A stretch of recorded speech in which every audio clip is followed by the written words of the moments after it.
بسم الله الرحمن الرحيم. الحمد لله رب العالمين، والصلاة والسلام على رسول الله وعلى آله وصحبه أجمعين. اللهم علمنا ما ينفعنا وانفعنا بما علمتنا وزدنا علما. اللهم لا سهل إلا ما جعلته سهلا وأنت تجعل الحزن إذا شئت سهلا. سبحانك لا علم لنا إلا ما علمتنا إنك أنت العليم الحكيم.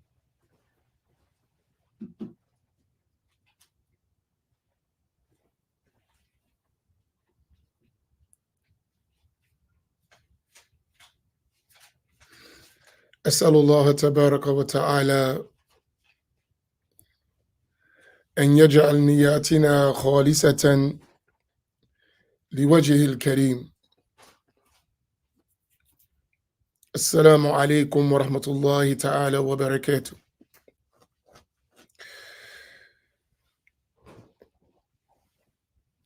I pray that all of you are doing well,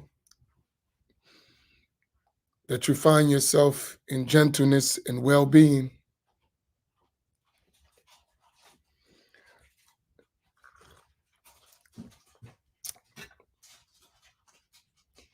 Insha'Allah tabaraka wa ta'ala, I want to take this morning, not long today, very short, insha'Allah ta'ala. But I want to give some beneficial reminders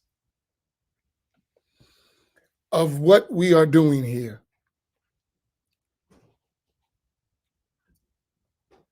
And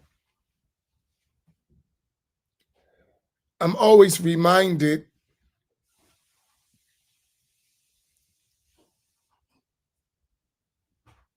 on what I see or what I engage in, of the importance of occasionally reminding us of what we're doing, because sometimes that gets lost, especially in the times we live in. For some people, not for everybody. So there always need to be a refocusing and a realignment of our core methodology and values. So I wanted to take a minute to just do a reminder review of our methodology. And then I want to clarify some important matters that I think is important.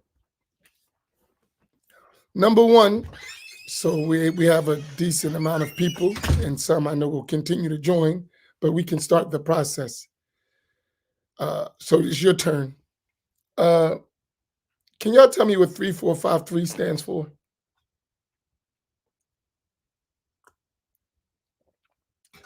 So our code that we use,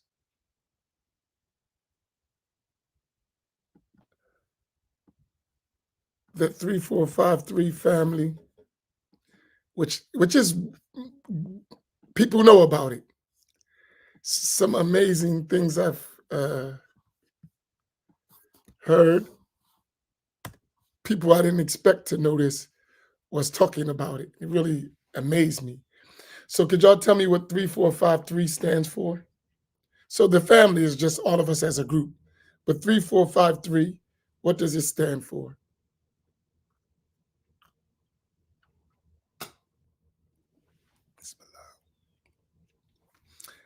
And I know it's a little delayed by the time you type and it gets to me, like 30-second delay. So be patient for the gap. But I would like everyone to engage.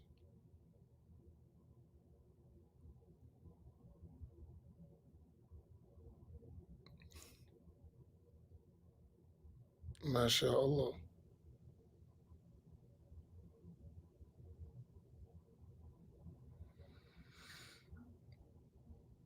MashaAllah, that's very good.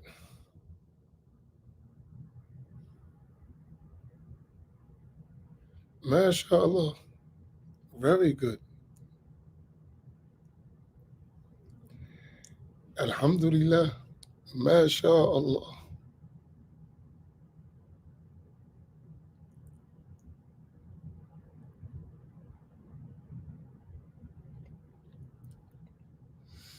For those who didn't hear the question, the answer is there already. Very nice.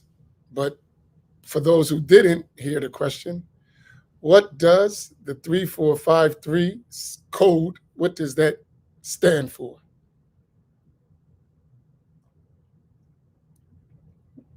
By the way, great job for those who gave a full answer. MashaAllah, great job.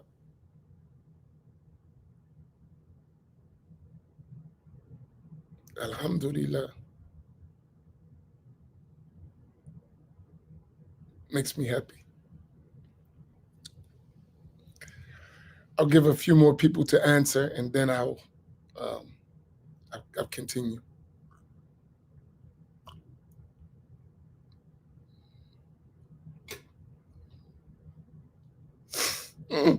You funny, Abdurrahim.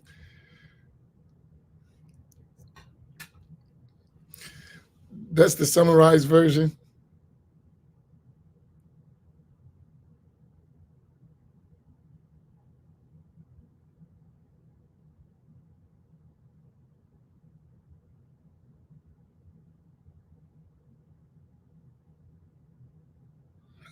MashaAllah.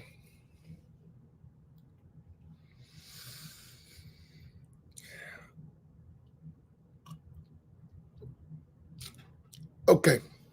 So this 3453, I came up with that code in an effort to summarize the entire deen in a numeric code that we could memorize easily and then expand on in any given situation we needed it for any aspect of our life. So in other words, that 3453 code is the entirety of Islam. All the knowledge we need to know is contained and summarized within that code.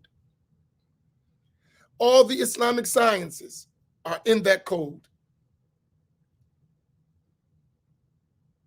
Right?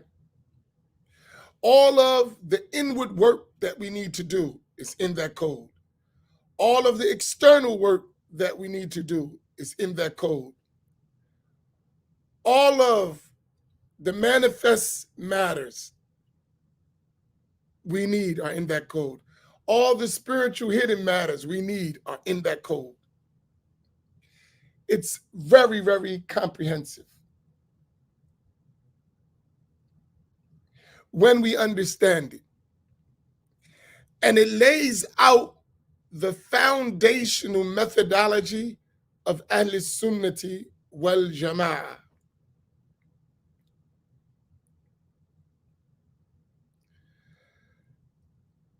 So the best description I saw put together quickly, and I should give credit where credit is due, quickly, was what our sister Sophia put. She put it very well. It was laid out. The three represents Islam, Iman, and Ihsan from the Hadith of Jibreel. The four is Ibadat, 1D, Adat, Muhlikat, and Munjiyat, which is from the Ihya of Imam al-Ghazali. Al-ilm wal-amal wal-ikhlas wal-wara wal-khawf is from Imam al-Haddad. And al-ilm wal-amal wal-da'wah is our path.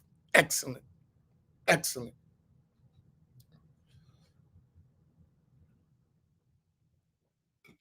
So when we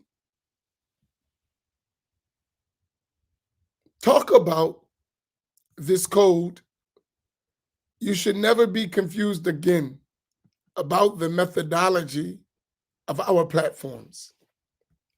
Everything we do is within that scope.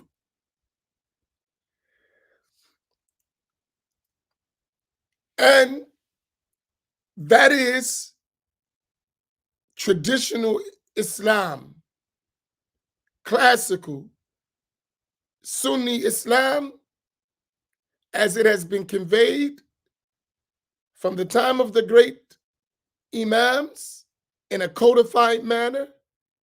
Before them, the early generations, Salaf as-Salih, back to the Prophet sallallahu alaihi wasallam. That is the methodology of Ahl Sunnati wal Jama'ah. Question number 2. Who, as we explain it, I'm not interested in what others say. I'm talking about what we say on this platform. If I wanted to identify based on number 3 as groups of people, Ahl Sunnati wal Jama'ah, how would that be described? So based on number 3 in the 3453 code, which is Islam, Iman, and Ihsan from the Hadith of Jibreel, we broke that all the way down. And I wanted to identify who are the people of the Sunnah and the majority of the Muslim nation in a codified methodology in those 3 areas. Who are Ahl Sunnah? As we explain, don't tell me what someone else say. Because if you say what someone else say, it's going to be a 2-hour lecture. So if you don't want a 2-hour lecture and you don't want to torture others with a 2-hour lecture, don't do your own stuff.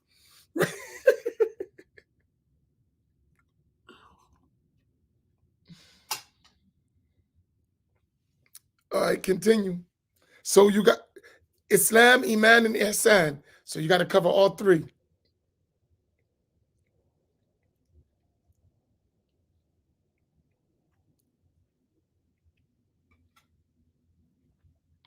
So you covered Iman. Iman, which is the science of Al-Aqidah, they are the Asha'ira and Maturidiyya. Full stop. Go ahead.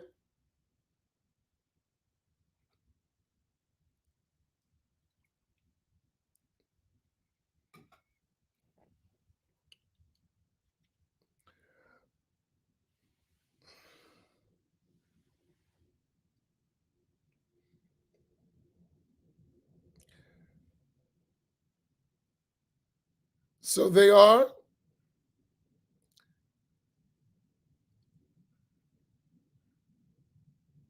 the people of Tasawwuf and the 4 madhabs. What are the 4 madhabs? Khadija.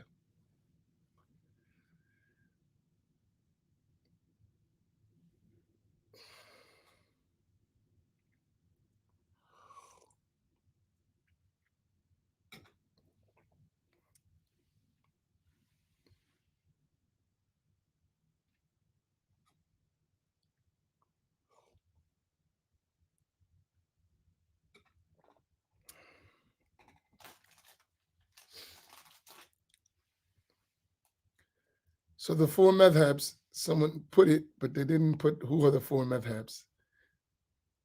Hanafi, Maliki, Shafi, Hanbali. Mhm.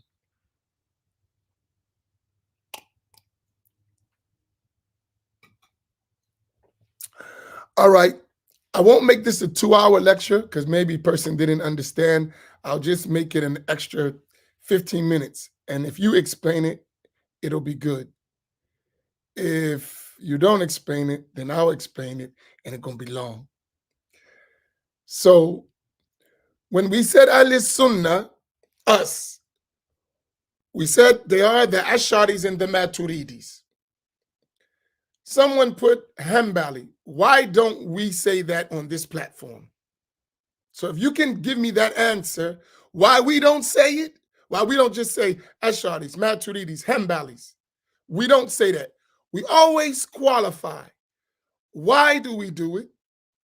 Or why don't we just say Hanbali and leave it? Why do we just say Ashari and Maturidi? If you explain that, that's good for me.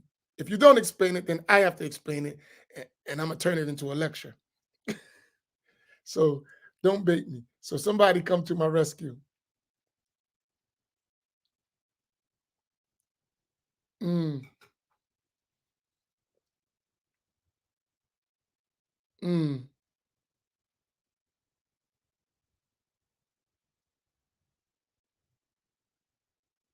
mm.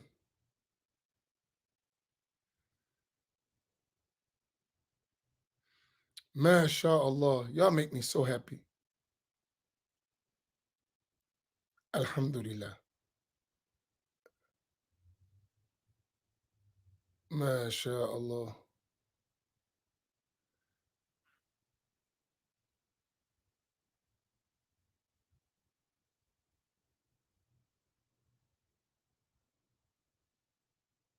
Allahu Akbar. And somebody say sometimes I'll be overdoing it. No, I'm not. It works. MashaAllah. Allahu Akbar.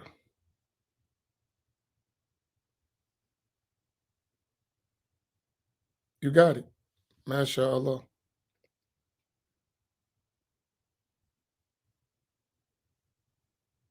Mm,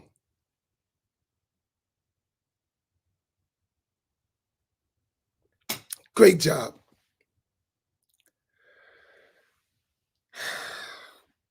MashaAllah. Great job. So, adding to what y'all so eloquently explained, MashaAllah, I tell you one thing about someone who's engaged in da'wah as a teacher. When you see people who you give a lot of your effort to in teaching them, and you see they get it and they understand, you just feel so relieved.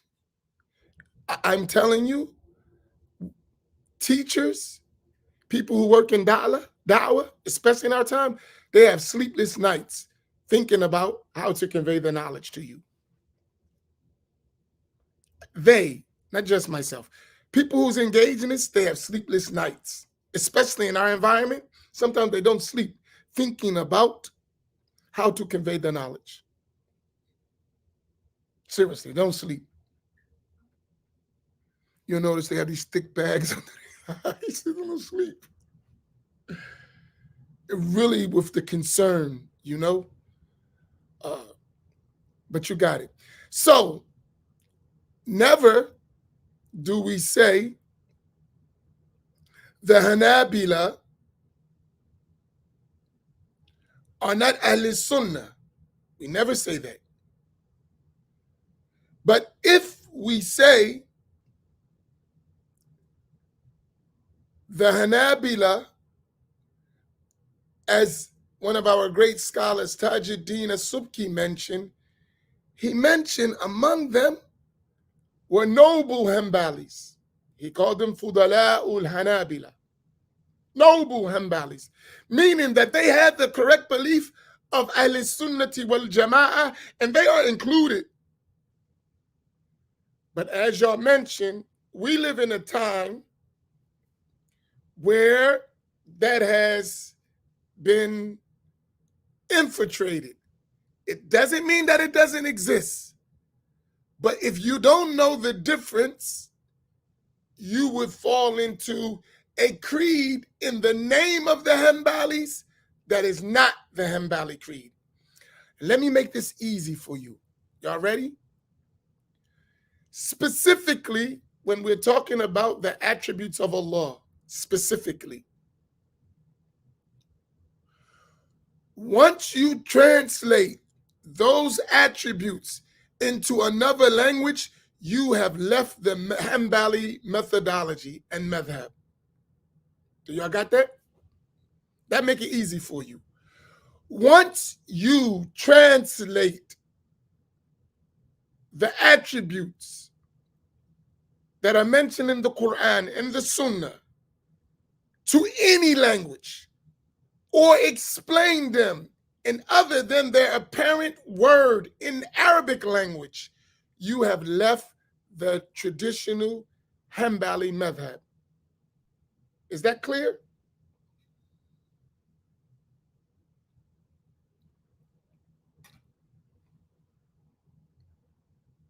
Once you start translating and substituting words from what is came in the text, you have left the Hanbali school. You're doing your own stuff. That's not the Hanbali methodology.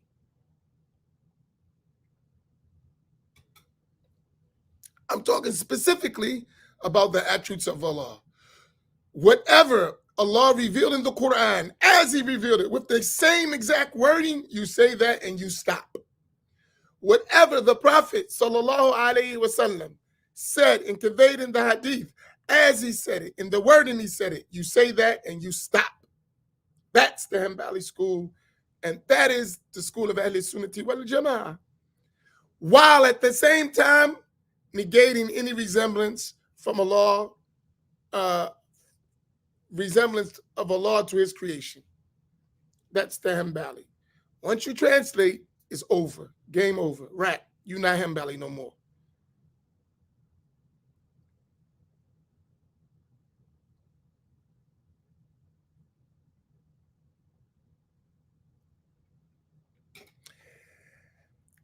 So our issue that we're talking about would only be that issue. Are there differences in wording and explanation between the Hanabila and the Ash'aris and the Maturidis? Yes. But in these core issues, there's really no difference from the true Hanabila in this issue, because that is the methodology, the safest methodology, even according to the Ash'aris and the Maturidis.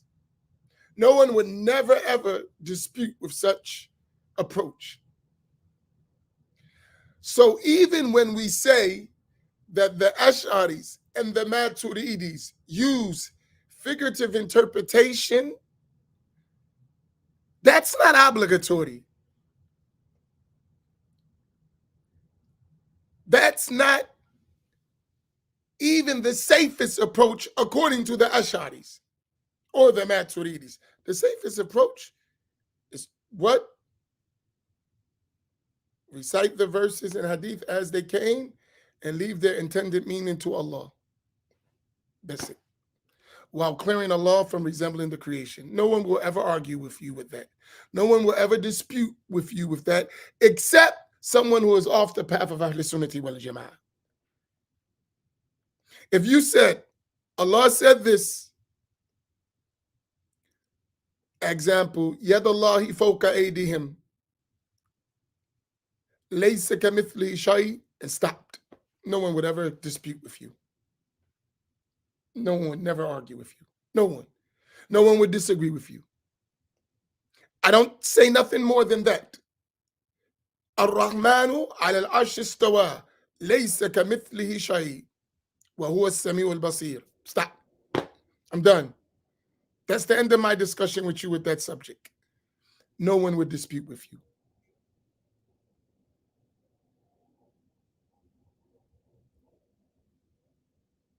That is the proper methodology and the intended methodology of the virtuous of the Hanbalis.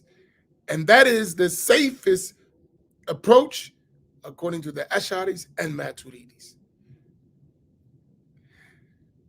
When faced with people of innovation, the majority of the latter scholars, called al-Khalaf, employed figurative interpretation. But that does not mean that they say that that is what Allah exactly intended. No, that's not what is intended.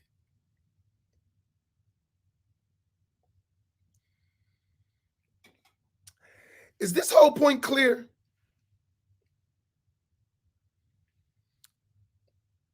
Is this point clear? I'm trying to make it as summarized as possible. Remember, I said I could go long, but I didn't want to go long. I want to make sure that these points are clear.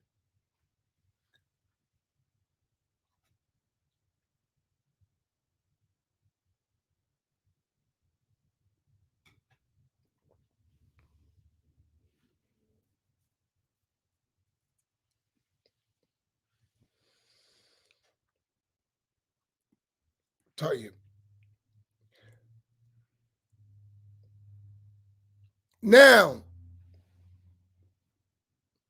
to the second part of that. Maybe this is going to be continued later at another time, not today. I got it. I'm going to try to summarize this and come to an end.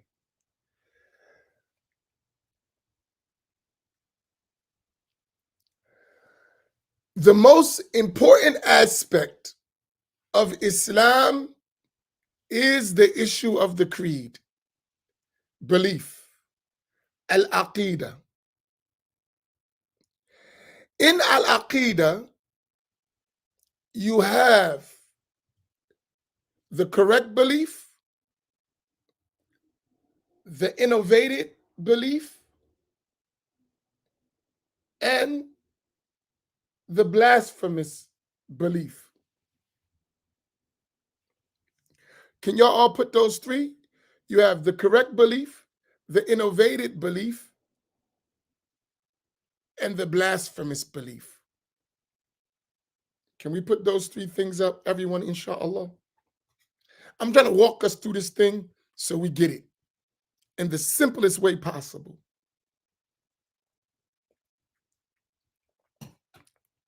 Trying to make it plain, black man.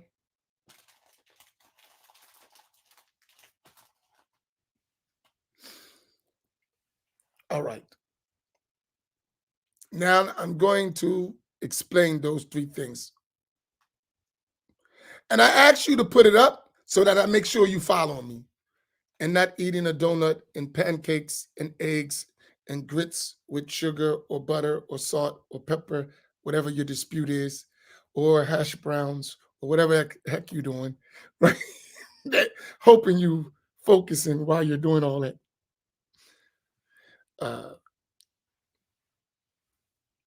So you have the correct belief, which is the belief of Ahl Sunnati wal Jama'ah, right?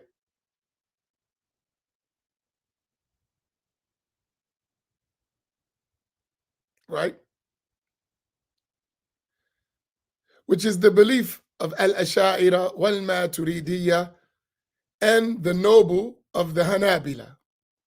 You can add it like that now that we understood that. Now it's safe, no problem, right?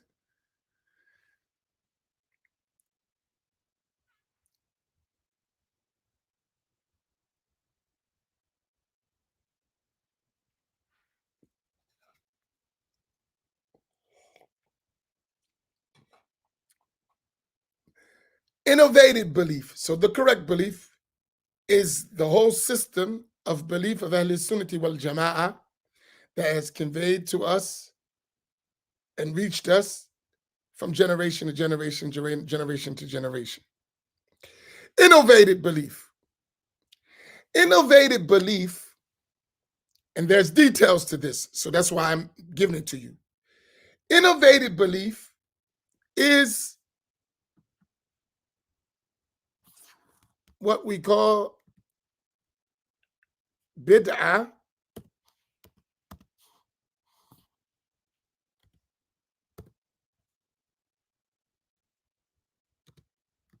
in belief, in convictions. Let's say that. I say bid'ah in creed. Bid'ah meaning innovation. And when we say innovation, I can add an adjective to give it even more understanding, vile innovation. So we can say vile innovation. This is very important that you understand this. So bid'ah in belief is having convictions that are incorrect, not acceptable, but they don't reach the level of taking someone out of the fold of Islam. They don't become convictions of disbelief or blasphemous, right? I want you to get this point. Don't ask me what they are. Just get this point first, right? Please, please, please don't put the cart before the horse, right? Vile innovation in creed is, don't add your own words, vile innovation. Use the words I'm giving you. I want you to have these words. Don't change them.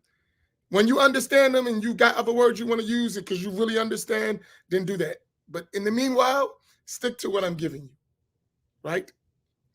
Vile innovation. So vile innovations, just to show you that that innovation is blameworthy, yes. But don't use blameworthy for right now because it could get mixed with something else. Vile innovation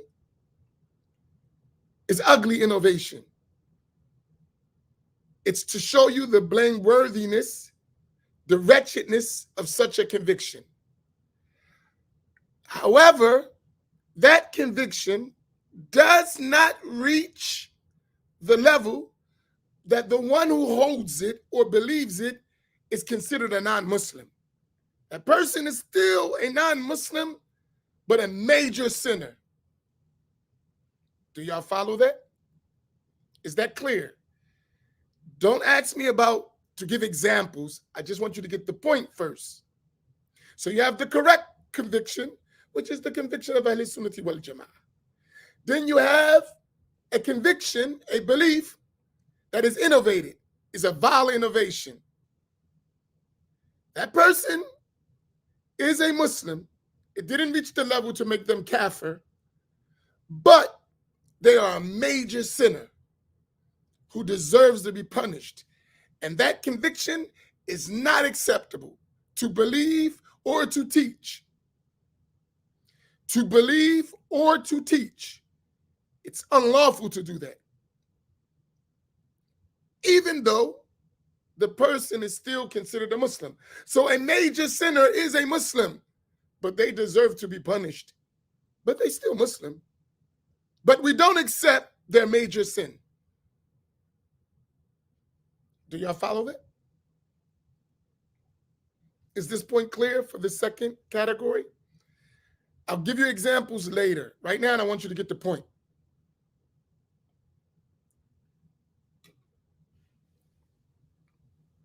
Everybody with me?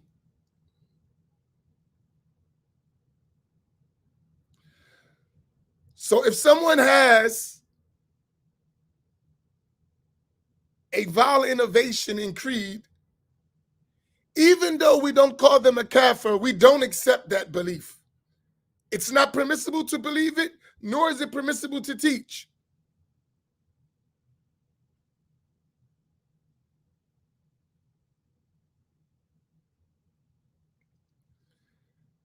And it's obligatory to censor and warn against that vile, innovated belief. It's obligatory. So the one who knows it's an obligation upon that person to censor that belief, to warn against it, to correct it. It's an obligation. He cannot just say, oh, mashallah, they're Muslim. No, they're Muslim, but they're committing a major sin. And you must warn against that major sin so that it does not spread. And people do not fall into it. So this is clear. Good. The last one is the blasphemous conviction. It is a conviction that has reached a level that whoever believes it is considered a non-Muslim. They are kafir. And they do not have the judgment of Muslim. That means if one dies with that belief, they will be in the hellfire forever.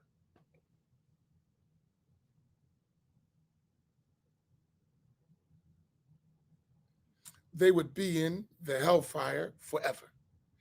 As for the one who died with innovative beliefs, they deserve to be tortured.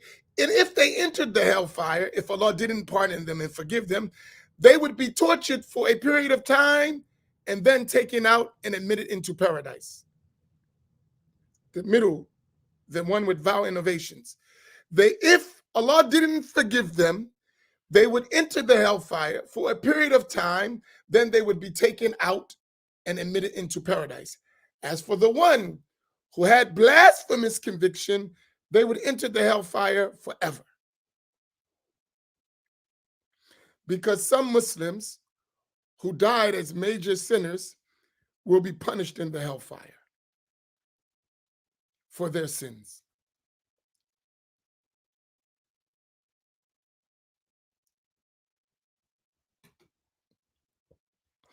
Is these three categories clear?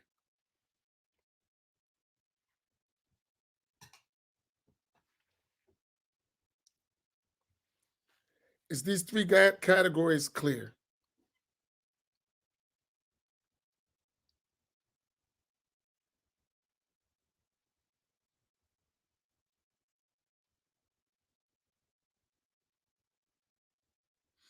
The first one, Shakir, is the correct creed, the correct belief.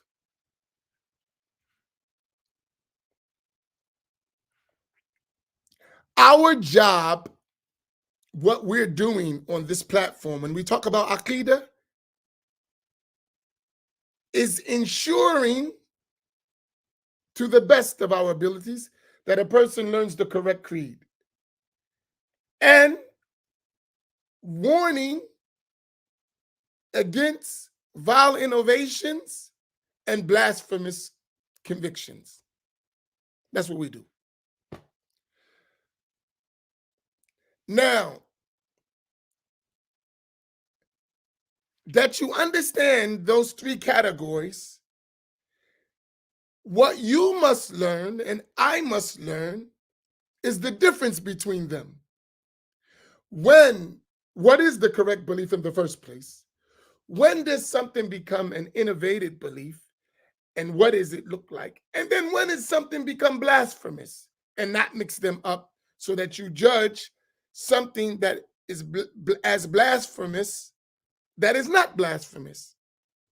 Sometimes that can be a very slippery slope. But most important is to distinguish the correct belief from an invalid belief. So whether the belief was blasphemous or a vile innovation, it's still invalid. Doesn't matter in terms of being invalid. The level, the degree of it does matter, but for your sake of saying it should be avoided, both are the same in that. Whether the belief was innovated, that you become a major sinner, or the belief is blasphemous, that you become a disbeliever, both of them you must avoid. Doesn't matter. So the intent is what? To learn the correct conviction, period. Now, when judging, and when I say judging, I mean determining that a belief is blasphemous, you should be careful and make sure you're making the proper judgment to that conviction.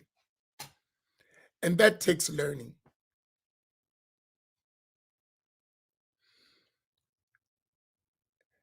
So sometimes when we're speaking about issues, we're speaking about blasphemous things, we're warning against them. And sometimes we're speaking about vile innovations.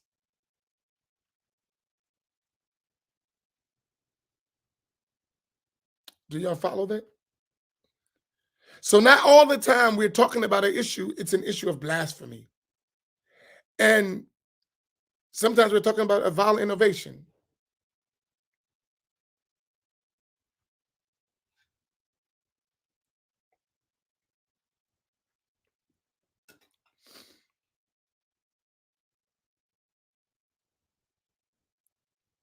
So if we're talking about Al-Wahhabiyya, for instance, in some issues and some people, it is just a violent innovation.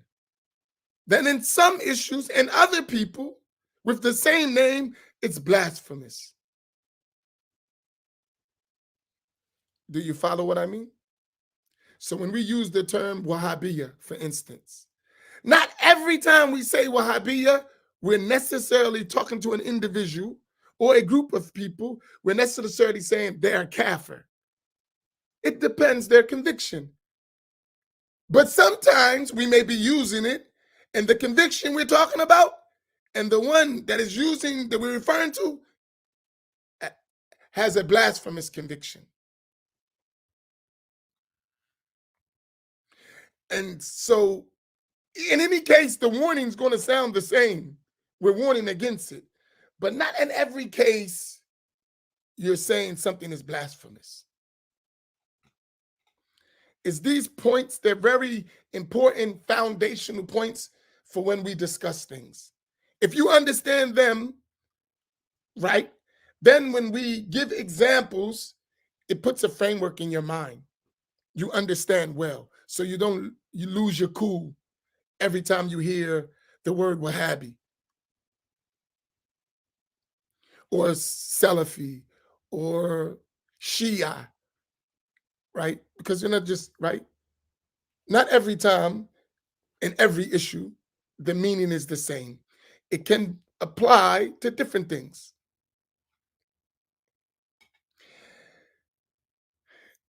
All right, one last point. I went way over the time I intended, but I'm not that close. I'm not an hour yet. So I'm clear on all this stuff, right? Y'all got me. I have to build on this, so not to overload, because I want people to understand.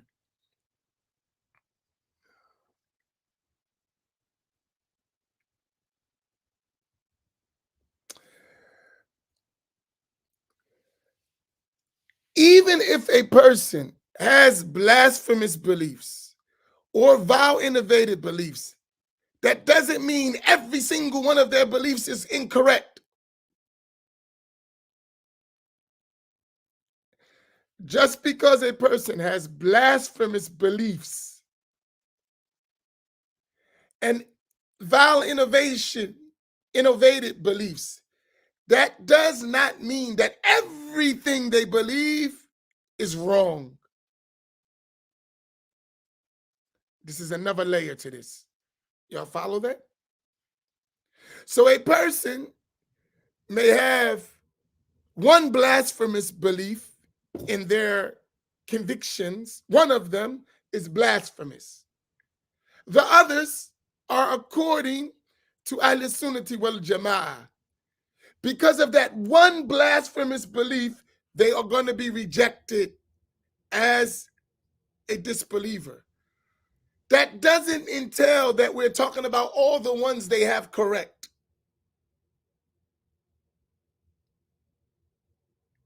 This is another layer. So the person has this one bad conviction. That blasphemous conviction makes them a non-Muslim, despite they have 99 other correct convictions that agree with Ahl Sunnati wal Jama'ah.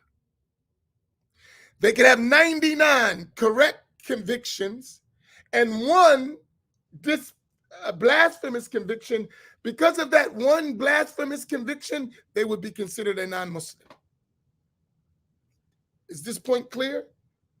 So when we say that person is a disbeliever, we're talking about because of that one conviction, not the other 99 they got correct.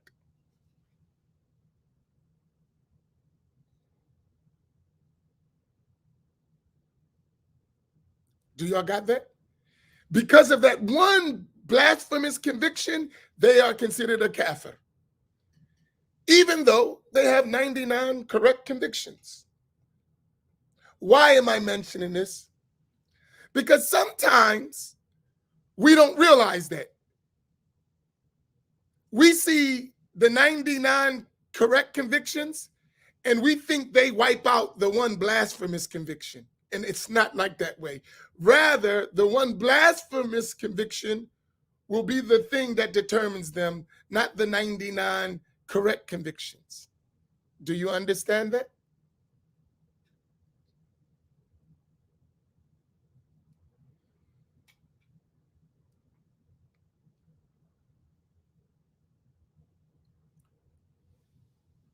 So if they hold one blasphemous conviction, that one blasphemous conviction will nullify everything else, even if 99 of them is correct. Not saying, oh, they got 99 correct, so that one ain't that important. No, that one thing wipes out everything else.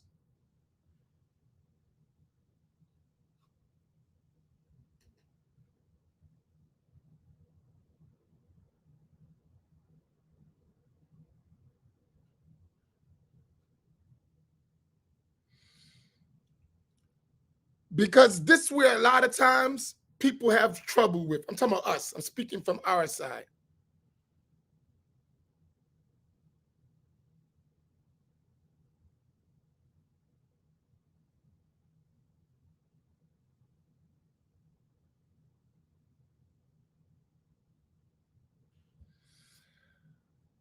So if someone tells you the correct things, we don't say, no, you're a blasphemer and that ain't right. No. The blasphemous issue is that those other things you said are correct. And they remain correct no matter you say it or someone else say it. Truth is truth. But the judgment for you, because of that blasphemous conviction, is the judgment of kufr. But that doesn't negate the right things you're saying. They're right, they're correct. But the judgment for you, because of that one bad conviction, is the judgment of kufr, of blasphemy.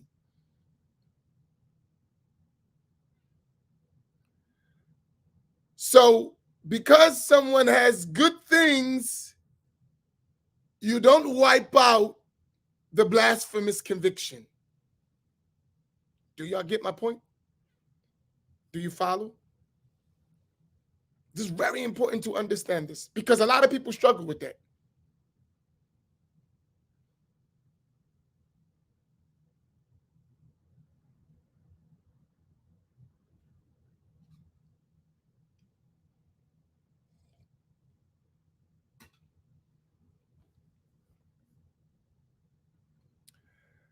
Let's not deal with examples right now, and I want you to understand foundational points. Because that has details, and it depends on who we're talking about, right? The way you put that question together, it has details. It outwardly seems the answer is yes, outwardly, in general. But if we were to break that question down and apply it to different situations and different information, individuals, in different circumstances, the judgment may not be the same. That's why I said let's not deal with examples right now. Let's just get the point.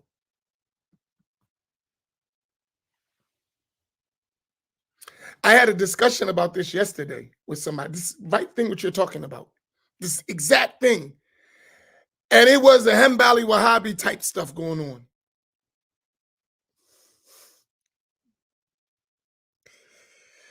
And I swear that question you asked, I was having a discussion about that just yesterday.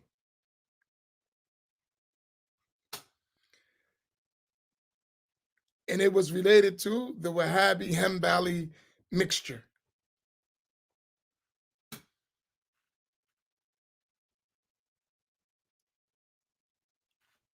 So it can be details. You have to, things sometimes are nuanced. Everything ain't black and white. So the general answer to you is yes. That's a general thing. But don't make general and apply it specifically to every case because it don't work that way.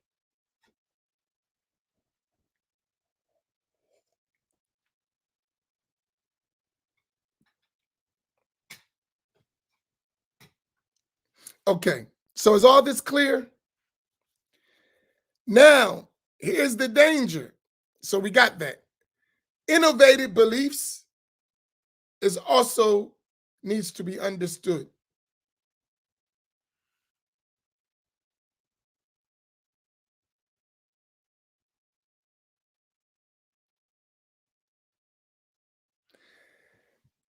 Innovative beliefs sometimes outwardly appear blasphemous, but because of the details that are connected to the circumstance or the individual, that's not the judgment.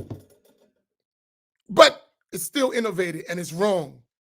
But the judgment is not disbelief. So in this case, one needs to be extremely careful and not rush. One needs to understand the case as well. But in any case, you need to avoid it, right? You need to avoid it in any case. So someone would ask me about Al-Wahhabiyya. Al-Wahhabiyya in general have innovated creed. So in general, you need to be careful of that because their creed is innovated. But sometimes the level, depending, reaches the level of blasphemy, of kufr. But you may not be able to distinguish. So you don't want to rush. You don't want to go too far ahead. You know it's wrong. Even if you don't know the details between it, you avoid it because it's innovated. It's not the creed of Ahl Sunnati wal Jama'ah. So therefore, we stay away from it. But that doesn't necessitate that we rush in judging things that we don't understand fully in terms of calling them blasphemous. That's it. That's all I wanted to clarify today. Is this clear? Any questions?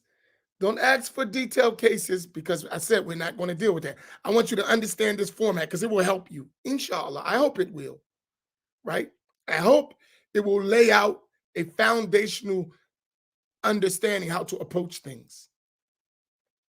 And it's when I say Al-Wahhabiyya, it can apply to the Shia as well.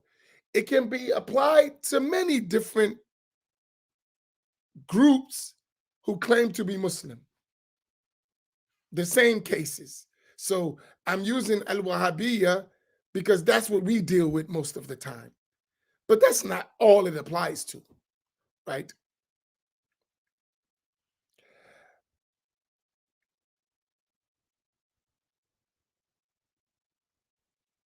We have a person who became like Mu'tazili. So he's between like Mu'tazili and Shia, right? He's not Wahhabi. He's totally against the Wahhabis. But he has some innovative beliefs, right? And some of them border the line of disbelief. But it has nothing to do with Wahhabiyya at all. And he's like revived in a way these Mu'tazili Shi'i ideas, right? Which were not common among Sunnis, but he introduced them in our time, right? Don't worry about the person. I'm just giving an example. So when you're talking to his followers or him, you're not talking about Wahhabis. You're talking about Mu'tazili ideas. Likewise, you have sometimes in the form of Sufism. So they're not Wahhabi. But the beliefs they have in the name of Sufism are kufr. But they'll say, I'm Ash'ari, I follow a madhab, and I'm Sufi. But the beliefs they have in the name of Tasawwuf is kufr. And sometimes, you see my point? It has nothing to do with Wahhabi at all. It's in the name of Sufism. So now you see why I'm spreading it out. So if you understand correct belief, innovative beliefs, blasphemous beliefs, if you put everything in that category, then when you deal with different things, you can have some kind of fairness and balance.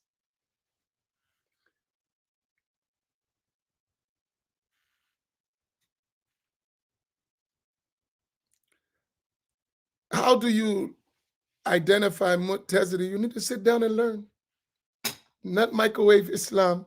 You need to sit down and learn the creed of Ahl Sunnah wal Jama'ah first. And when you learn the creed of Ahl Sunnah wal Jama'ah, in the process of learning, that takes years, not weeks, not a couple days. Don't give me the summary version. The summary is just to give you the idea. But to really learn, you have to sit down and learn, which we sometimes don't like to do. You have to sit down and learn, right? But first and foremost, you need to learn the creed of Ahl Sunnah wal Jama'ah.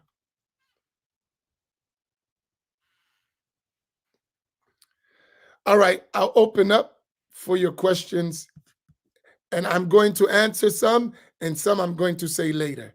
So if it relates to understanding what I talked about, I'll answer it.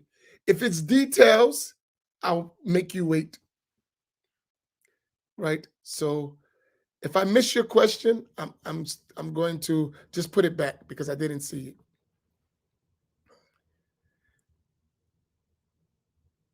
Is it safe to stay away from the so-called Salafi da'wah that always quote their so-called scholars instead of the Prophet Muhammad sallallahu alaihi wasallam, the best of generations? I don't believe that. I think the Salafi people, right? They quote the Prophet all the time, right? So it's not that they don't quote the Prophet. I think that's not fair. That's all they do is quote the Prophet with the understanding of their scholars. There's a difference. They quote the Prophet sallallahu alaihi wasallam all the time. Quran and Hadith. That's it. We follow the Quran and the Sunnah. So they're quoting the Quran and the Sunnah. Read their books. Listen to them. They do. But what are they doing? Their understanding of the Quran and Sunnah is based on the understanding of their scholars. That's the problem, not the Quran and the Sunnah. Did y'all follow that? And when I say Salafi, you already know I'm talking about Wahhabi. They're the same thing. So you call whatever you want. Don't make a difference. Same people. When you understand convictions, it's the same thing. So if you don't even waste your time with that. It's the same thing. No matter what they, Salafi, Wahhabi is the same thing. There are levels in it. There are levels, but it's the same thing. If you ask a Salafi, who are your scholars, he's going to name all the way back to Muhammad ibn Abdul Wahhab in our time. And we call them Wahhabis. That's it. Same stuff. So it's not even offensive. It's just identification, right? If you eat any Salafi, they tell you what books you read. They're the books of Muhammad ibn Abdul Wahhab. Now, if you don't like somebody calling Muhammad ibn Abdul Wahhab's followers as Wahhabi, that's what the scholars traditionally called them. That's what his brother called them, right? That's what they call them. Because you want a new name, that's okay. If that's what you want to call yourself whatever you want. We talk about your beliefs. They're the beliefs of the Wahhabis. So do you understand what I mean? So in terms of staying away from them, I would say, of course, because they have innovative beliefs. However, don't say everything they say is wrong, because everything they say is not wrong. You need to identify what is wrong, because you don't want to call truth falsehood. Just because the Wahhabi said it doesn't mean it's wrong. Oh, that's Wahhabi stuff. No, it's not. It's the Sunnah of the Prophet sallallahu alaihi wasallam. In some cases. No, it's not. It's the understanding of the Salaf in this case. In that case, that's innovative belief. In that case, that's blasphemous. You got it? But in general, because we know they have innovative beliefs and the possibility of some blasphemous beliefs, you avoid it. But I don't want you to go to an extreme to where you say everything they say is wrong, and then you consider wrong, which is a part of the correct creed of Ahl Sunnati wal Jama'ah.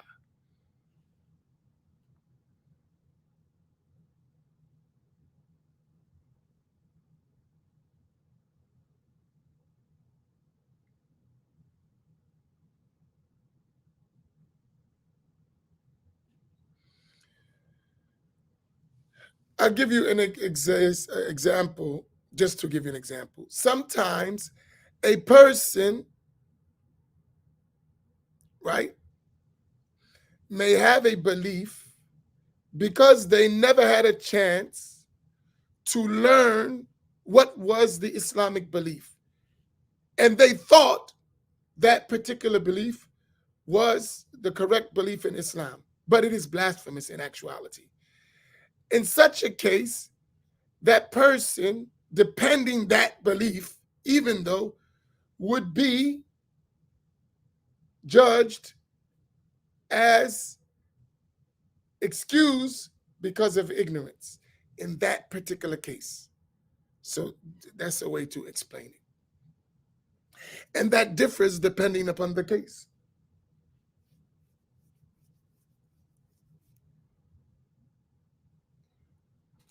These are details though. But what my point that I'm trying to get you to understand, not every innovation is kufr. If you can get that, that's the summary of the summary, right? Not every innovation is kufr.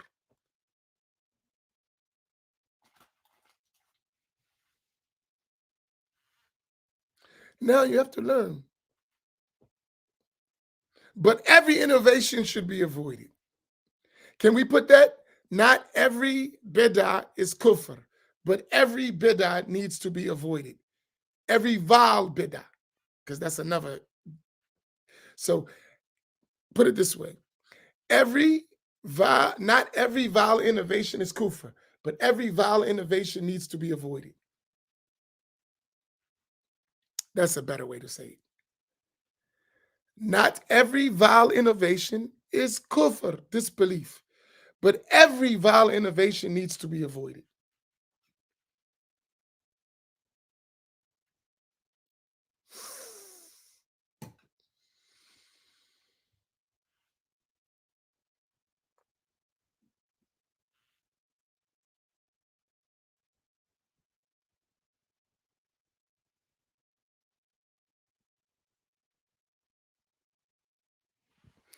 All right.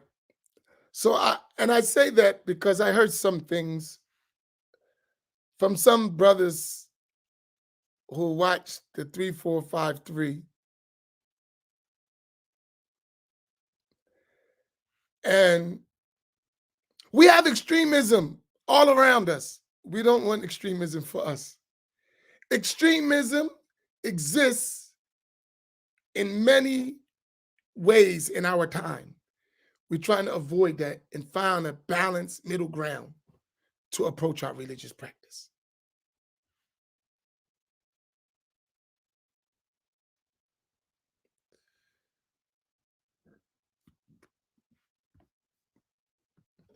Easy. Black man is God.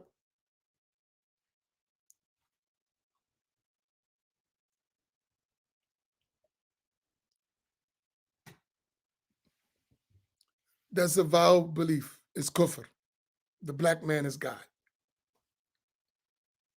There you go. That's kufr.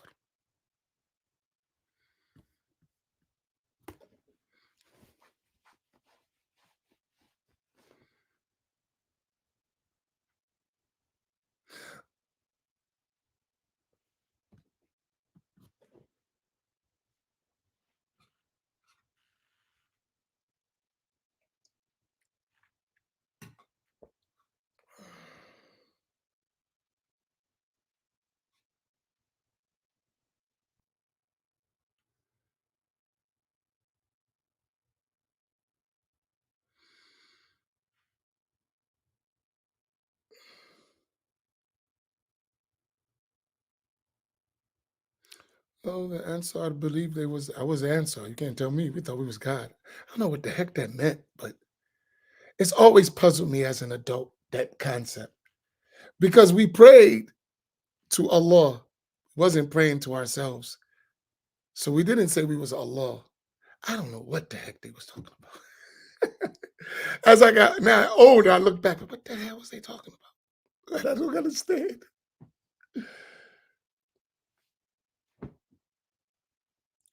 Weird. Sometimes we just don't think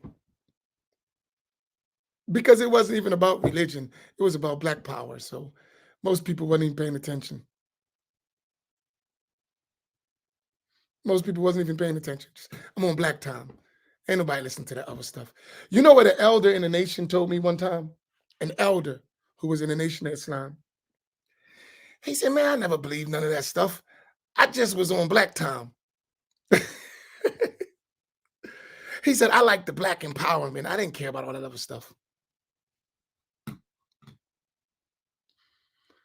He said, I never believed none of that. We was doing black stuff and I liked it. And he reached all the way to like secretary or like head of education or some stuff in the nation, like high position, principal of a school, one of them Sister Claire Mom. It's like high up.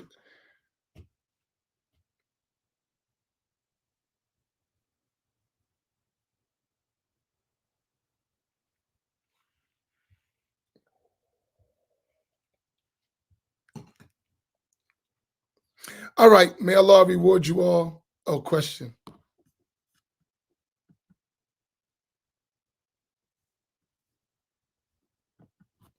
Yeah, put question in front of your statement so I know it's a question so it don't confuse me.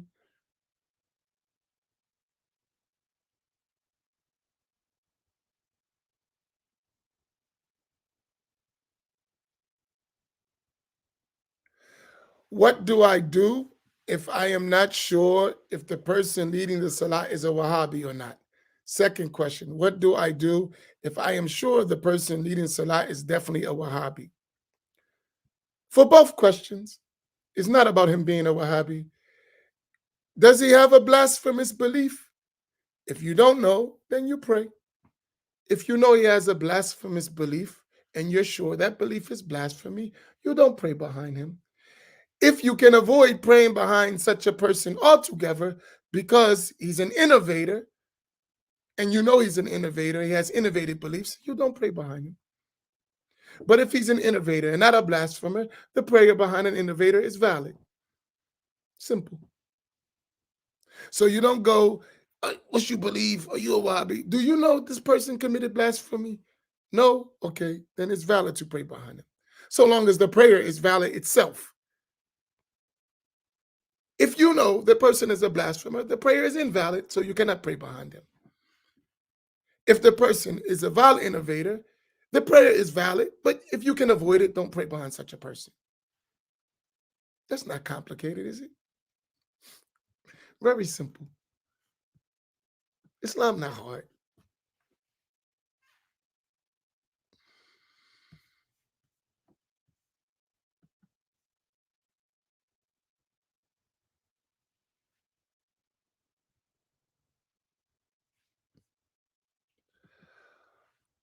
Are there books we can read on all that we discussed today, like we discussed it? No. You're going to have a bunch of books and teachers and a bunch of things to come up with what I just told you. There are books, but they're not going to explain it like that. It's going to be, you have to be able to extract and put together, you know. That's why you have to have living teachers, because they can connect the dots. Books are like unconnected dots. In other words, it's on this subject, but something in this book needs something in that book, and in that book, sometimes to be connected for complete understanding. And that's why you need a living teacher. You cannot learn Islam without teachers. Impossible. You're going to be confused. You're going to have a lot of mistakes.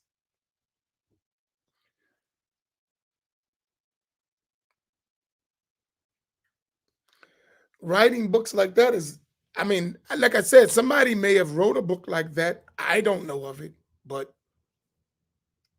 I don't know. I don't know a book that I can think of that puts all that stuff together with that kind of like, no, not that I know. Now, if you know of a book like that that explains all these things like that, and let me know because I'm not aware of it, and then we can spread it because I didn't get these ideas from a book. This understanding came from a bunch of books and a bunch of teachers, living teachers, clarifying to me concepts,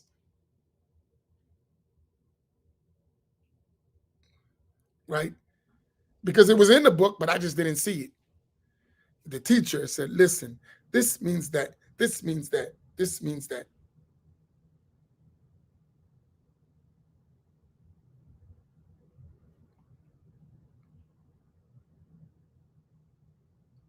And that's why you, as you know, you need teachers. Teachers clarify things. That's what they're for. Books don't talk. Teachers do. Living teachers do. Mm, no, Kias is fiqh. This has nothing to do with fiqh. It's not Kias. It's just a fact. It wasn't Kias. That's the reality. I'm just clarifying something that wouldn't be obvious to you unless you sat with teachers. Anyone who sat and learned Aqidah knows these things. Like if you study with a real teacher, you know these things. Even if you can't express them the same way, you understand the concept. But most reason why it seems new because we didn't study. If you study with teachers and you study books of Aqidah, you understand this. It's not complicated. Very easy when you studied because you understand that not everything is disbelief and you understand the difference and sometimes the lines are fine. You understand that. And there are more details to what all of these things have details. I just summarized so you can have some way to travel, right? Because sometimes if someone doesn't explain, we be mixing up concepts that shouldn't be mixed up. That's why this Hanbali thing is so confusing to people. Because and that's why that Wahhabi stuff is easy to hide under the Hanbali because people don't understand the Hanbali thing in the beginning. And most of the people, unfortunately, that we deal with that are saying I'm Hanbali, we're Wahhabi.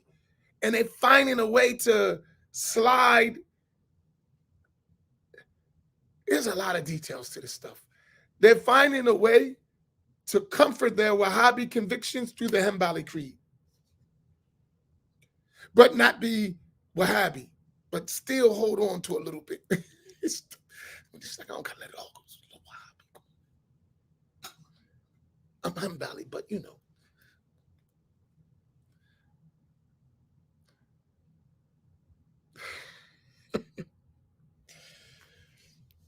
You can take a poll, take a real poll. You want to exercise? Everybody that come tell you I'm Hanbali, I'm a real Hanbali, ask them about their background. I guarantee you, most of them used to be Wahhabi or Salafi. Guarantee you. Just ask.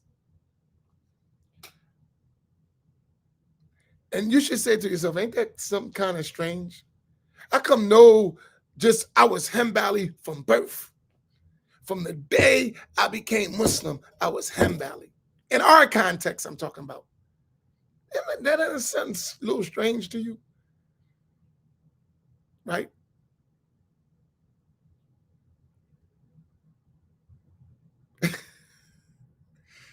We don't ever pay attention to that. Like, just think about it.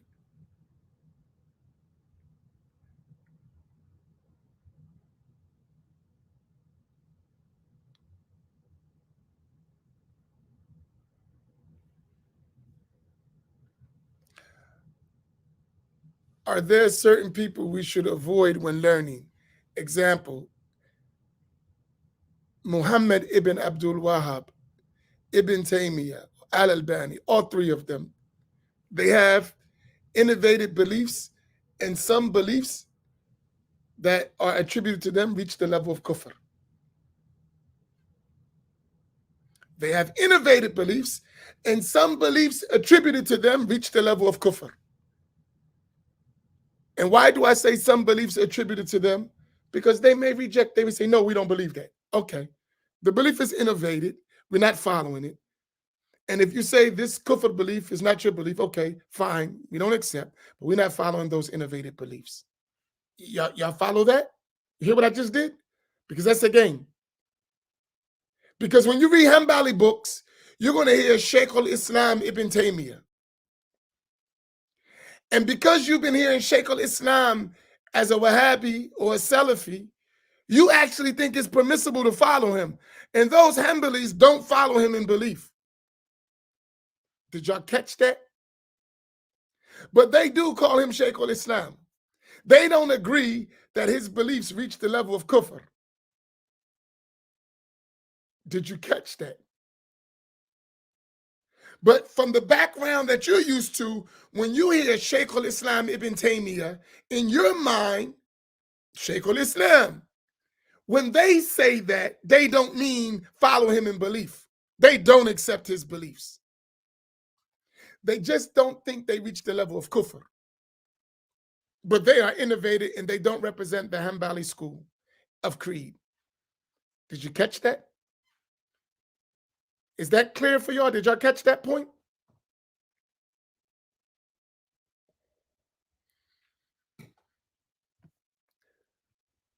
So they'll say these are the opinions of Ibn Taymiyyah, which don't represent the Hanbali school, and we don't believe them.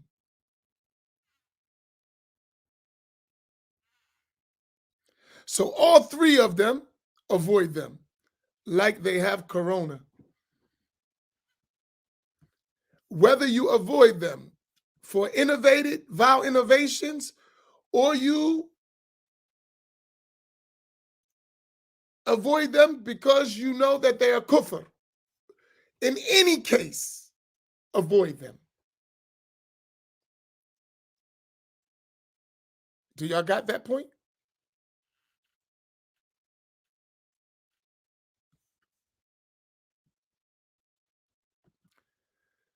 Yeah, they don't. Those Hanbali scholars that you read about today in the Hanbali books and all they did talk about, they'll call him Shaykh al-Islam.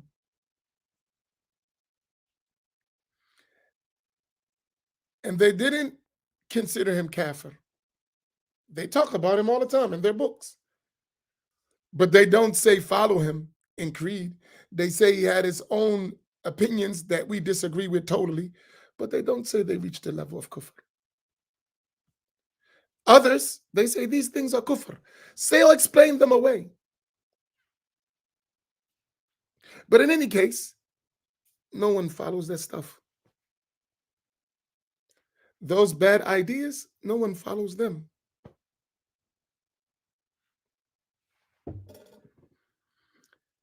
That's the point I want you to get. I need us to understand, because sometimes we just want, it's that simple. Everything ain't that simple, right?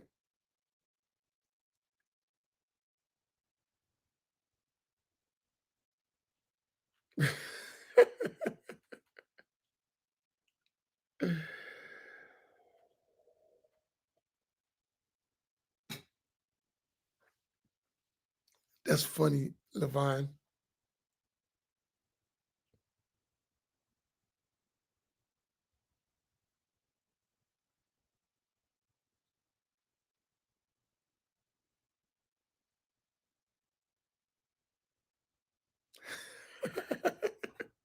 That's funny. MashaAllah. So are we clear? And let me explain something to you from my side. This is an area that I studied very well for a long time. And even myself, I've matured in my understanding of these cases. I haven't changed the core, but I see layers that when I started as a beginner in the studies, I didn't see layers, which is natural. You're just learning. As you develop, you're going to see layers to things. You're going to understand layers. But for us, it is important to make us understand at the beginning that there are layers, because if you don't, you'll make grave mistakes and then you'll look like you changed. When you never changed, you just didn't see the layers. Do y'all understand what I mean by that? So for us, us as a people, it's better to show us the layers or explain to us that there are layers while we're learning, right?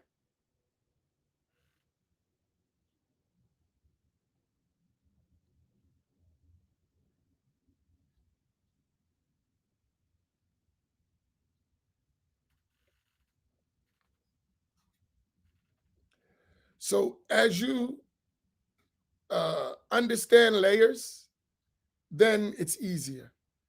But you have your base conviction, but there's layers. We say it all the time in our street talk, right? It's layers to this. It's layers to this. But you need foundational principles. And that's what my intention was. Did you get that point as I close out for the second or third or fourth time? Right? Did you get the point?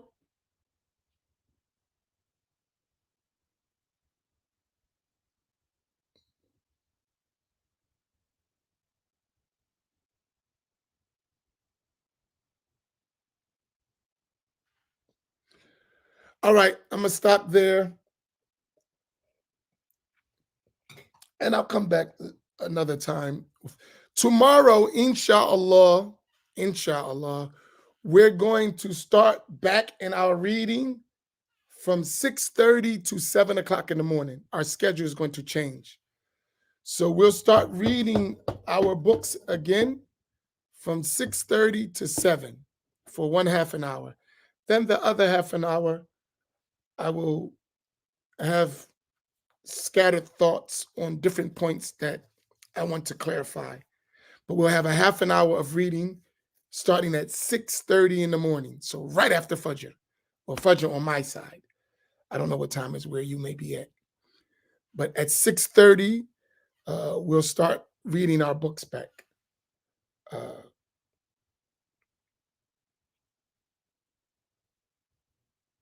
I don't even remember what we were reading last. But we have many things that we need to read.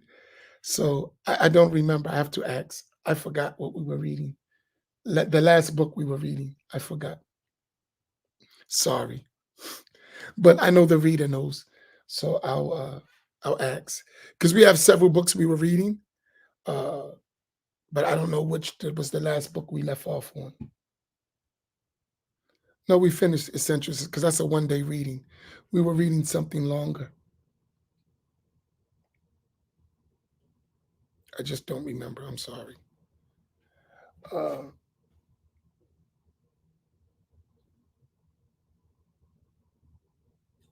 all right, Barakallahu bikum. Have a good Jumu'ah. May Allah reward you all, increase you, and make you winners in this world and the hereafter. وصلى الله على سيدنا محمد وعلى آله وصحبه أجمعين. Barakallahu bikum. Assalamu alaikum. Yes, we were reading the Blessed Valley. So this book, thank you, Malika. That's where we left off, reading that book. I need to return. That's the book we were reading. If you need the book,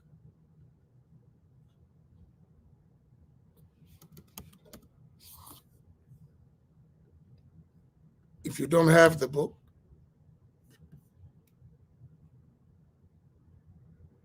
it is here. You can order it.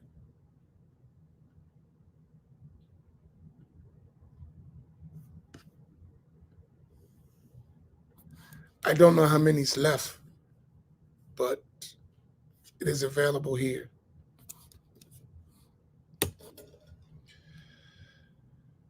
Allah. All right. Assalamu alaikum wa rahmatullah. May Allah reward you all. Barakallahu bikum. Assalamu alaikum wa rahmatullah.